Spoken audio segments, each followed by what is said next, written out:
Breaking news, director Rob Reiner and his wife Michelle murdered in their Los Angeles home. Now their son, Nick Reiner, is in custody. What we know at this hour about the double homicide investigation underway, as we remember Reiner's outstanding career at the helm of some hugely successful films. New developments in the deadly mass shooting at Brown University that unfolded during final exams. The gunman still on the loose after authorities released the person of interest. Overnight, hundreds gathering for a vigil honoring the victims. The first big shipping deadline is here with only 10 days until Christmas, and we have one important tip to help you save money. It's time for GMA3. From ABC News headquarters in New York City, this is GMA3. Good Monday to you. Thank you for joining us on this busy afternoon. I'm Janae Norman. And I'm Gio Benitez here with Will Reeve. We're glad you can join us here after a really heavy weekend. Absolutely. Yes, and it is a busy Monday. Lots of difficult stories to get to. We're tracking the very latest on some big headlines, including the deadly shooting at Brown University and the hero saving countless lives on the first night of Hanukkah in Australia. But first, we begin with breaking news. Legendary Hollywood director Rob Reiner and his wife Michelle were found dead in their Los Angeles home, and now their son Nick Reiner is in custody. And Trevor Alt starts us off on the scene with the latest. Trevor, good afternoon. Will, good afternoon, and this has been a stunning case. We saw through the morning here as there was a massive LAPD presence. There were detectives, investigators here at the Reiner's mansion where this couple was found dead inside their home. And we have just learned that their son, 32-year-old Nick Reiner, has been booked on suspicion of murder. Los Angeles authorities have taken 32-year-old Nick Reiner into custody following the murder of his parents, filmmaker Rob Reiner and photographer Michelle Singer. SLA unit, ambulance death investigation, code 2. The couple was found dead in their Brentwood home. Senior law enforcement sources tell ABC News the couple appears to have been stabbed to death. The Los Angeles Police Department is now conducting an investigation at this residence here on Chadbourne, and that investigation will continue over the coming days. Sunday afternoon, LAPD officers, along with the Robbery and Homicide Division, responded to a death investigation at the couple's Brentwood mansion. According to police, once inside the residence, they discovered two dead bodies, a 78-year-old and a 68-year-old. A neighbor tells ABC News actors Billy Crystal and Larry David visited the home after police arrived. One neighbor said Crystal looked like he was about to cry. Police closed off the area as the investigation continues. And about an hour ago, I spoke with a person who works security for the neighborhood and the family, who had nothing but kind things to say about the couple. He said he did know Nick a little bit. He said it was very obvious he was troubled, but he never expected him to be violent. Nick Reiner is being held on $4 million bail. Guys. Yeah, this has so many scratching their heads. All right, Trevor, thank you so much. We're going to turn now to the latest on the deadly shooting at Brown University. And Whit Johnson has been on the scene for us all weekend long. Whit, good afternoon to you. You've been talking to the survivors, and it's just heartbreaking. Yeah, Gio, and this is an alarming twist in the case. We spoke with some students just yesterday who are already anxious about coming out of their homes, even when they thought at the time that a person of interest had been detained. Now the investigation takes a major step backwards, leaving many in this Providence community grieving and afraid. A stunning turn of events. The suspect still at large as authorities in Rhode Island admit they are releasing the person of interest in the horrific mass shooting at Brown University, which left 2 dead and 9 injured. Sometimes you head in one direction and then you have to regroup and go in another, and that's exactly what has happened over the last 24 hours or so. In the early hours of Sunday morning, the FBI and local law enforcement announced they had detained a person of interest at this Hampton Inn about 20 miles away from campus. I see all the cop cars and FBI marshals down in the lobby, and I'm like, this isn't right. But now authorities say after examining the evidence further, the investigation has shifted directions. I think it's fair to say that there is no basis to consider him a person of interest, so that's why he's being released. Still, authorities say this video does show a person they are looking for and are asking the public to scour their own photos and videos from the scene. There just weren't a lot of cameras in that Brown building. We're not holding back video that we think would be useful. The chaos unfolding during final exams just after 4 p.m. Saturday, when alerts of an active shooter on the Ivy League campus first went out. 2 victims, 1 shot in the back, 1 shot in the shoulder.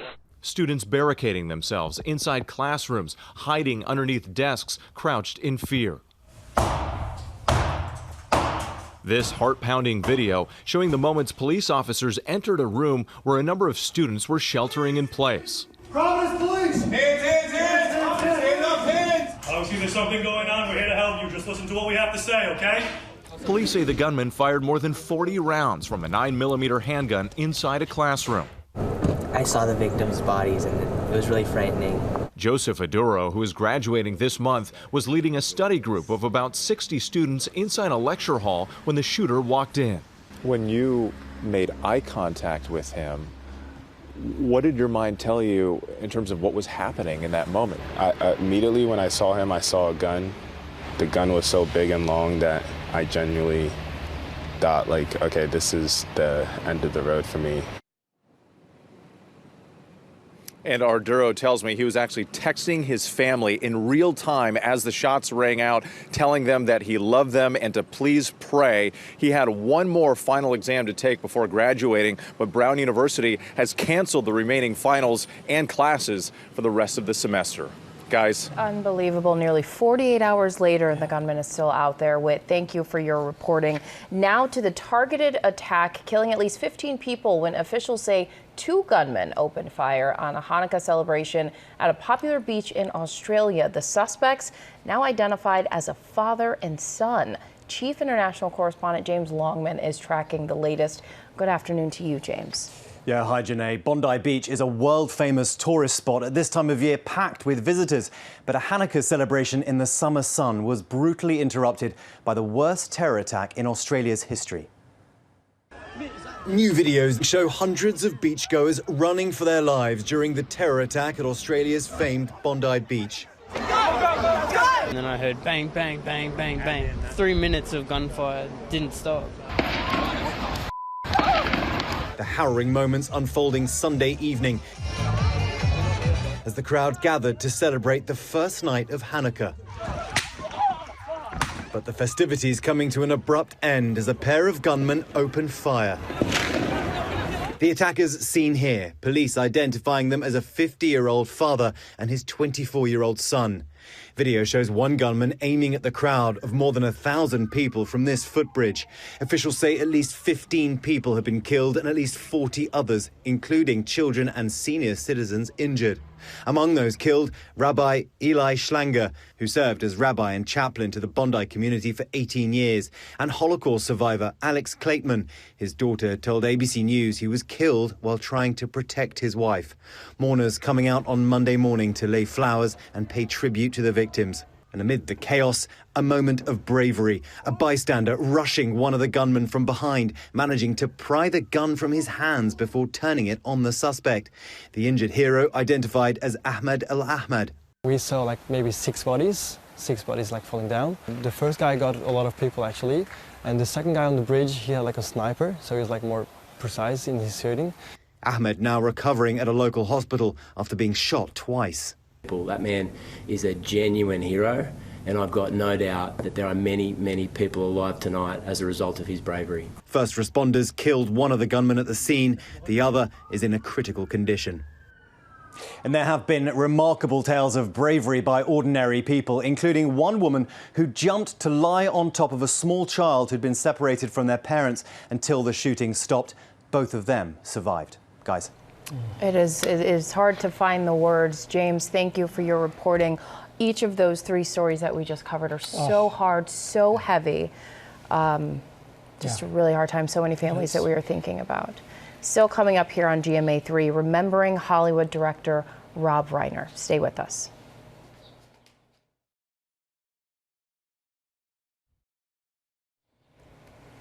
Back now on GMA3 with more on Rob Reiner. The actor and director and his wife Michelle were found murdered in their Los Angeles home. And Chris Connolly has a look back at Reiner's life and career with so many unforgettable films. When Harry Met Sally, A Few Good Men, so many more. Chris Chris, good afternoon to you. So many is right, Will, and good afternoon to you as well. Before that, on All in the Family, the vehement conversations Rob Reiner's character Mike Stivic had with his father-in-law Archie Bunker, they reflected conversations that were taking place in living rooms across the nation. To his later work as a film director, Reiner brought that great knowledge of comedy and his understanding of dialogue and human relationships. As an actor on the 1970s sitcom All in the Family. Michael, where's your tie? Well, I tried, Gloria, but it doesn't look good with an empty neck. And later as a film director of such massive hits as A Few Good Men. You gotta ask me nicely. And When Harry Met Sally. Waiter, there's too much pepper on my paprikash. on my paprikash. Rob Reiner was among the most admired figures in Hollywood, both for his personal warmth and for his brilliant career in entertainment. Son of the TV comedy legend Carl Reiner, Rob Reiner worked as a writer and performer before shooting to prominence in 1971 on producer Norman Lear's All in the Family as Mike Stivic, son-in-law to Archie Bunker, who'd call him Meathead. It looks like we lost a daughter, but we gained a meathead. When the series ended in 1979, Reiner turned his attention to the movies, making his debut as a filmmaker with This Is Spinal Tap in 1984. From comedy to drama to coming-of-age classics like 1986's Stand By Me. The much-beloved Princess Bride from William Goldman's script in 1987. Then romantic comedy perfection in 1989 with When Harry Met Sally, with Billy Crystal and Meg Ryan. A Few Good Men saw Reiner assemble a cast for the ages in 1992's deeply satisfying courtroom drama, including Tom Cruise, Demi Moore, Kevin Bacon, and as Colonel Jessup, Jack Nicholson. I want the truth! You can't handle the truth! Thereafter, Reiner would continue working with top talent on both sides of the camera while stepping up his political involvement and advocacy. You have never been shy about speaking out. You've been very vocal, especially on democratic causes. People have the right to respond by not attending a movie if they don't believe in your political views. Does that concern you? It does, but I mean, you know, we're all living in this wonderful country where you do get the chance to speak out, and you know, hopefully people can separate the ideas I have politically and an entertainment piece. In a conversation with GMA following Norman Lear's death, Rob Reiner reflected on the values that Lear and his father Carl Reiner instilled in him. I was really lucky to have two men in my life, two father figures that showed me the way. My father showed me the way in how he did his work and how he approached his work and how he treated other people. Norman showed me that you can express yourself and be true to yourself and be honest. His activism very much a part of Rob Reiner's legacy, especially here in California. That famous line, "You can't handle the truth," said to have been improvised by Jack Nicholson. Takes a smart director to keep something like that in the picture. Rob Reiner was all that and then some, and that's just part of the reason why so many in this town are grief-stricken today. Guys? Absolutely, Chris. Thank you so much for that. What a life and legacy. Yeah. Truly, what a career. Wow. All right, Chris, thank you. We'll be right back. And we are back now on GMA3 with more breaking news. This time a verdict has been reached in the trial of Brian Walshe, the Massachusetts man accused of murdering his wife. Chief investigative correspondent Aaron Katersky has been following this one. Good afternoon to you, Aaron. Good afternoon, Janae. This jury outside Boston convicted Brian Walshe of murdering his wife, Anna, a mother of three. Walshe had already admitted he disposed of her body in an irrational panic after he insisted she died of natural causes. But prosecutors convinced the jury Walshe killed his wife as the couple suffered financial problems and he found out she was having an affair. Anna Walsh's body has not been found, but prosecutors showed some other incriminating evidence during the course of the trial. Google searches on family devices included how to dispose of a body and how to get blood out of hardwood floors. The jury also saw video of Walshe buying a hacksaw, hatchet, and other supplies that prosecutors said were used in the murder. And following today's convictions, Walshe is going to be sentenced on Wednesday. He faces up to life in prison. Wow. Okay. All right. Following many stories, Aaron Katersky, thank you so much. We're going to turn now to the first major shipping deadline. It is here if you want to get your gifts under the tree by Christmas morning. And Elizabeth Schulze, she's following this. She's got all those deadlines for us. Elizabeth? Yeah, Gio, and that first holiday shipping deadline officially here. Today is the last day to send a package with FedEx Ground Economy. That's their cheapest option available. Be sure to check your local store's hours, but a lot of locations are open until 8 p.m. tonight. The next major deadline is just 2 days away, Wednesday the 17th. That's going to be your last day for ground shipping and first-class mail. That's key for holiday cards with the Postal Service. UPS does vary by location. For ground shipping, though, you want to aim for the 17th, and this is why. The cost can really go up from there. This Friday is the deadline for UPS 3-day shipping. If you look at sending a medium box across the country with that option, it's going to be $75 compared to $25 for ground shipping. Waiting until December 20th for USPS, Priority Mail Express, FedEx Express Saver, that's also going to be a lot more expensive. One tip as you are mailing those packages, consider flat rate shipping. At FedEx or the post office, you buy a specific box at the store, but then you're going to pay a flat fee for shipping no matter how heavy that package is, guys. All right, important reminders, Elizabeth. Thank you. Save some money. Still coming up here on GMA3, Avatar Fire and Ash star Stephen Lang joins us to tell us all about the new movie.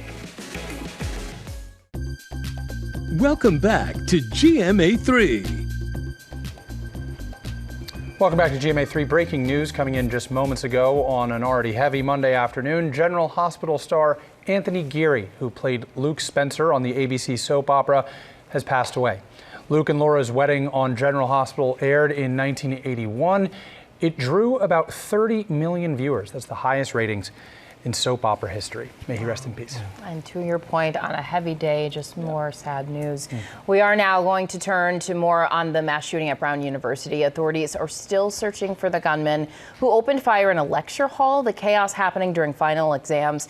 Joining us now is Rhode Island Attorney General Peter Nerona. Thank you so much for being with us.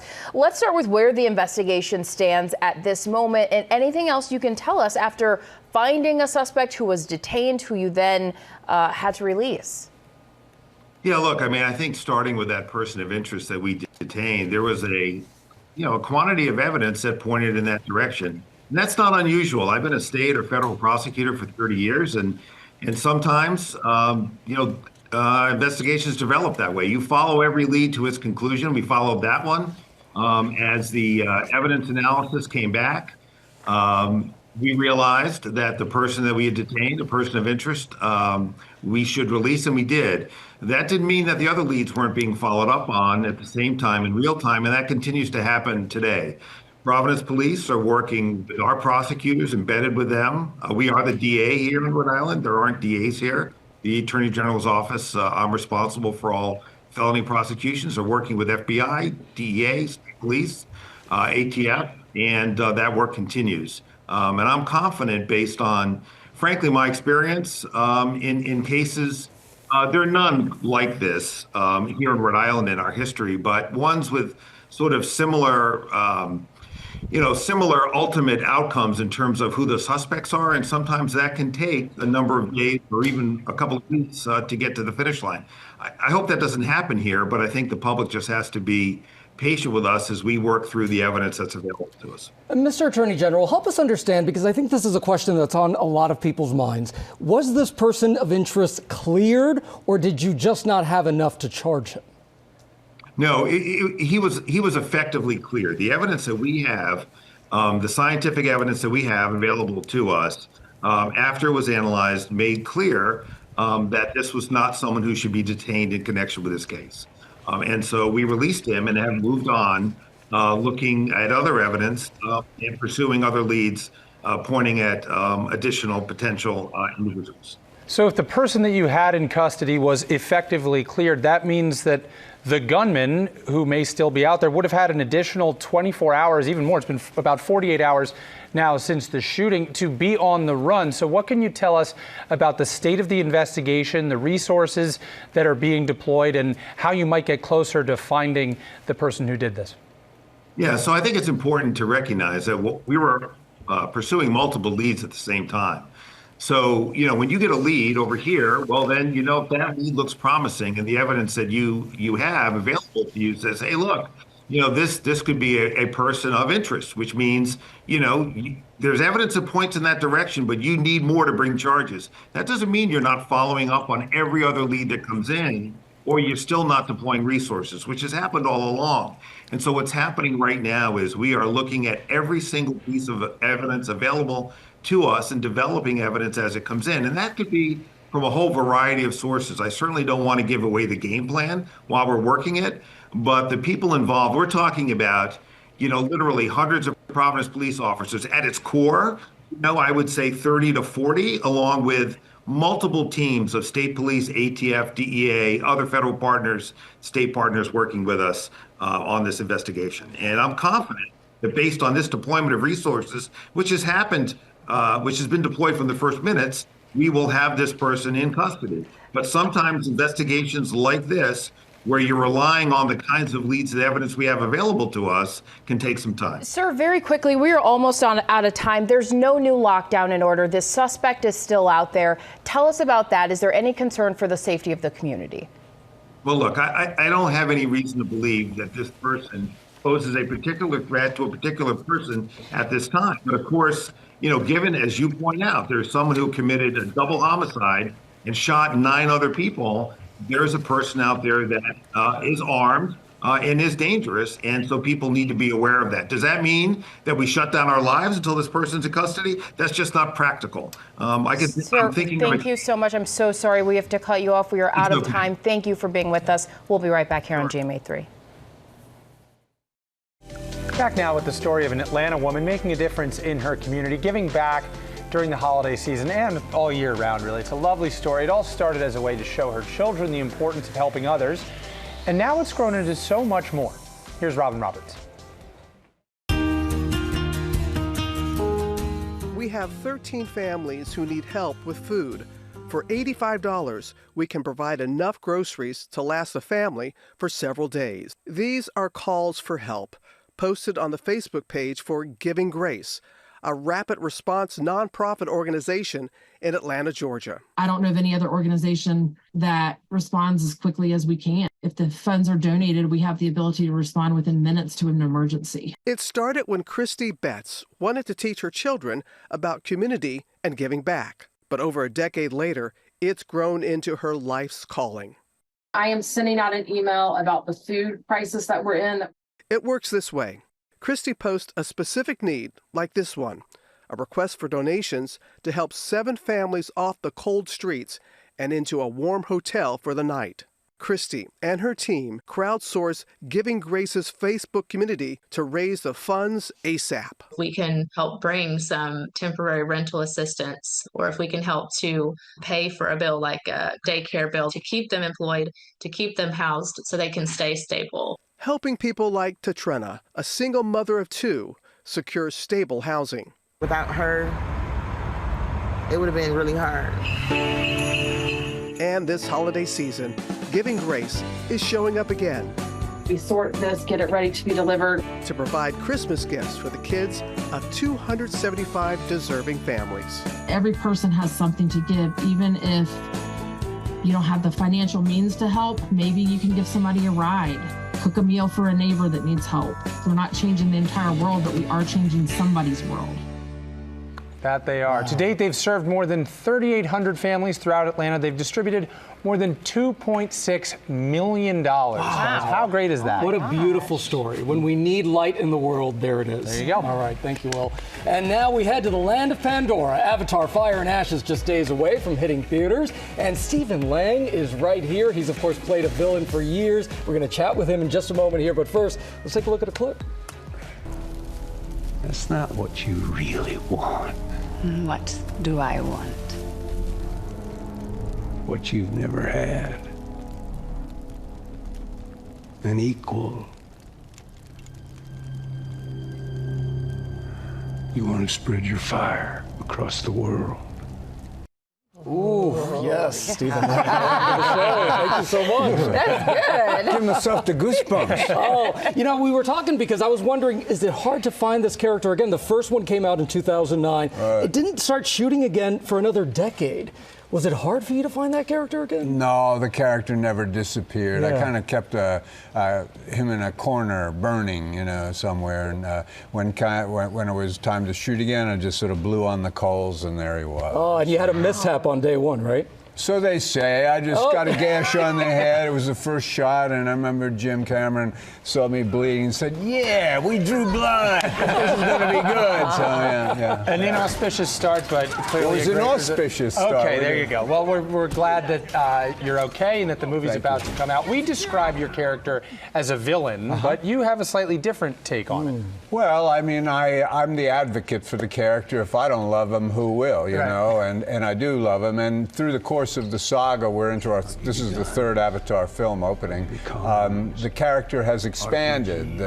His emotional palette has sort of deepened, it seems to me. And ironically, since he's been reborn in an Avatar body, he's become far more human, I think, than he was. You know, so you're seeing all sides to him. That's so fascinating. Yeah. And you yourself, you've really sort of mastered the art of playing tough characters in movies throughout the years. Yeah. What's sort of your secret behind that? Probably the voice. I have no idea. I literally have no idea. One time, Jim Cameron said to me, he said, "You know, Slang," he calls me, "No, you're not so tough after all." And I said, "Don't tell anybody, okay?" Yeah. Well, and just the fact that he's calling you Slang, like, it's so clear that this Avatar team is really like a family, right? It is, for sure. Yeah, we've been together a long time now. We've, aside from the work, we've had so much life together. There've been births and deaths, marriages, babies. The kids who started out as little kids when we started shooting Avatar: Way of Water, they're now bigger than I am. They're grown, you know, so we really do relate to each other as a family. Speaking of family and being together a very long time, I understand you've been married for 46 or so years. Which, congratulations. 46 or so, and I told my wife, I said, I'm gonna give it another 20. Okay, fair enough. And if she doesn't get her act together by then, I'm gonna have to. Is that the secret? Just that's a dad joke, you know. That is a gorgeous photo. Did y'all see that photo? Look at that again. The sunlight. Look at that. Wow, that was beautiful. That's our 45th anniversary. What's your secret to the longevity here? These two are married. I'm about to get married. Say yes. Just say yes. Okay. Amen. Yes. By the way, the women I in our say, crew. here it is. It's like, well, I think the green one's beautiful, but the red one's really nice too. You know, the fact is, honey, you can't go wrong. Whichever one you wear, that's the secret to it. That's that makes sense. The trick for the next 20 that you guys. What are you most excited about with getting Fire and Ash out there for the world to see now? Sharing it with our fans all over the globe, because Avatar has had this tremendous universal appeal over the years. And the story, the characters, the narrative is so extraordinary. And I think the themes of it are so interesting as well. And they're so, they're escapist. At the same time, they're very pertinent to the times we're living in. Well, we can hear your voice under that. It is so much in that voice. So rich. You're not in Kansas anymore, all right? Just so you know that, all right? Slang, we appreciate you. Thank you so much. Thank you for having me. Absolutely. Thank you. Avatar: Fire and Ash is in theaters this Friday. And coming up, actress Odessa A'zion is here to talk about her breakout role in Marty Supreme alongside Timothy Chalamet. Stick around. Thank you. Yes, thank you. We are back now with one of the stars of the new movie, Marty Supreme. Odessa A'zion is lighting up the screen with her breakout performance, and she is joining us here to talk about it. We're so excited to have you here. Welcome. She came in here with such good energy. Yes, we love it. Yeah, somehow I'm alive this morning. Yeah? Well, we appreciate you being here. You worked so hard to get this role, even shooting like self-tapes in the middle of the night in Bucharest? In Budapest, yeah. Budapest. Which it's one? Funny, everyone thinks Bucharest. I'm like, Bucharest? No, it was in Budapest. Oh, Budapest, yeah, that makes more sense. What were you doing there? I was doing that movie Until Dawn. Okay. Cool. And yeah, one of my cast members, Belmont Kameli, helped me in like the middle of the night. We found this phone booth and went in there and did it maybe for 4 days in a row. Wow. There was the self-tape portion, the improv portion, and there was an interview portion. It was a crazy audition process. There's been crazier, but you know. That's wild. If you want it, you gotta That's try right. your best to get it. I love the middle of the night selfies. That's really cool. Okay, so Timothy Chalamet.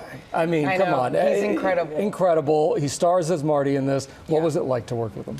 He was amazing. He's I feel like has the same drive that Marty Supreme has. He's super, I mean, he's, what is that? That's That was crazy. You were like, is Timothy here surprising I us? was like, that scared the poop out of me.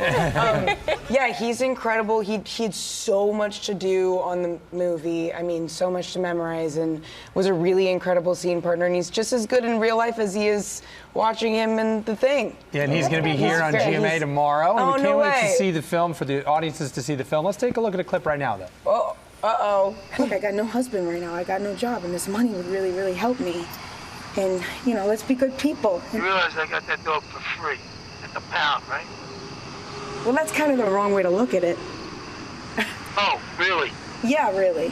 How am I supposed to look at it? Yeah, because let's just say that I'm not calling about a dog. Let's say that I'm calling about your mother. And I'm a doctor and I got to perform emergency surgery on her. She's going to die. What are you going to do? Refuse the surgery because you got your mother for free? So was that in the phone booth what you were doing back in Budapest? Budapest, yeah. That was my audition scene in Budapest. Wow. Except I think like that my audition was way better than Really? Yeah. I watched it back because someone asked for the tape, and I looked at the self-tape, and I'm like, I suck in the movie, like, compared to the tape. Those self-tapes are good. The tape was way better, yeah. Anyway. So fun. So it's been a bit of a spectacle. It was a bit of a spectacle shooting in New York City. In New York, yeah, definitely. I've never felt that many Hawkeyes while filming. Is that what it was like? Just constant crowds? It was my first experience with something like that. It was definitely scary and you know, made my heart race even more, which I think was great for that world. They're so good with the anxiety. Oh yeah. You know, that a little heart race doesn't hurt the scene. Yeah. You're an LA girl. You've also got that TV project, I Love LA. What's it like splitting the world between the TV and both successful? The characters are so different. It's great. You'll see it when you see have you seen the movie yet? I know they're sneaking some people in. Okay, well, yeah, they're very, very different. It was super fun. It was really hard to do Tallulah because she's like very different from me, and I was super out of my comfort zone, but I had so much fun doing both things, and the cast is just incredible on I Love LA, and we all have so much fun with each other. We get to shoot in Los Angeles, and we just got season 2, so we're gonna do it again. Congratulations. It seems like you have fun everywhere you go. Girl, I just having a good time, you know. I just love that you called Will Reeve girl. Yeah, thank you so much. I'm wearing that like a badge of honor, right? I'm with it. Taking this all in, you're just on this rocket right now. How does it feel for you? It's very overwhelming. It's definitely new for me, and I'm getting used to it, and it's crazy juggling both things at once, but I've been working for like 10 years, so I've been, you know, it's not the first time. Putting in the work. I've been really putting in the work, and I'm really happy to be a part of 2 projects that I never thought I'd be able to do something like both of them and work with these people. I'm just like, I'm pinching myself. Girl, congratulations. You deserve it. So Marty fun. Supreme hits theaters Christmas Day, and we'll be right back here. Thank you, guys. Thank you. You're fantastic. Thank you so much for watching today. Girl. So funny. Thank you for joining us. You can catch what you need to know anytime on Disney+. Have a good day, everybody. Bye-bye.